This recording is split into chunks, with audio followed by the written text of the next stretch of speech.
مديرية الخدمات الفنية بيوم النظافة العالمي في هذا اليوم بالتعاون مع كافة مديريات المحافظة بالقيام بأعمال النظافة في مدينة السلام، وتنظيف الشوارع، تنظيف الحدائق، دهان الأطاريف، دهان الألعاب في مدينة السلام في الحديقة قدر الإمكان.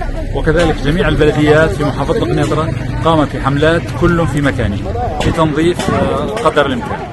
نحتفل اليوم بمناسبة اليوم العالمي للنظافة، والذي يعتبر يوما عالميا لنظافة البيئة من كافة المخلفات التي يرميها الإنسان ضمن بيئته. طبعا الهدف منها هي التوعية ونشر الوعي ما بين الأخوة المواطنين من أجل حماية هذه البيئة من النفايات الصلبة ضمن الشوارع والحدائق وحول المنازل. طبعا تتم هذه الحملة بالتعاون مع المجتمع المحلي والجهات الحكومية في المحافظة من كافة الاتجاهات والأعمار.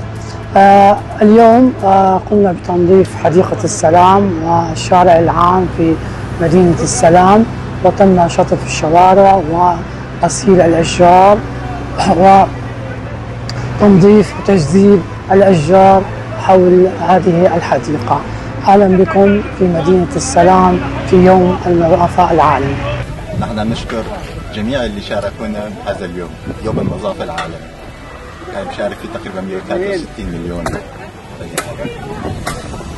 نحن بشكل رمزي طبعا نحن نظفنا الشارع العام، وهلا نحن حاطين كل همتنا انه الحديقة الموجودة بمدينة السلام ننظفها ونساويها جاهزة مشان اطفالنا العزة، خاصة في قرى في محيط مدينة السلام. هي قرى موبوءة بالألغام مخلفات الحروب، حتى العائلات تيجي، والعائلات الموجودة هناك وعندهم أطفال ما في لهم متنفس غير الحديقة هي، فبنجهز لهم إياها إن شاء الله. والألعاب اللي دمرت أو اللي تعطلت كلها بنصلحهم بإذن الله وننظفها ونصير جاهزة يعني تقريبا لاستقبال العائلات وأطفالهم.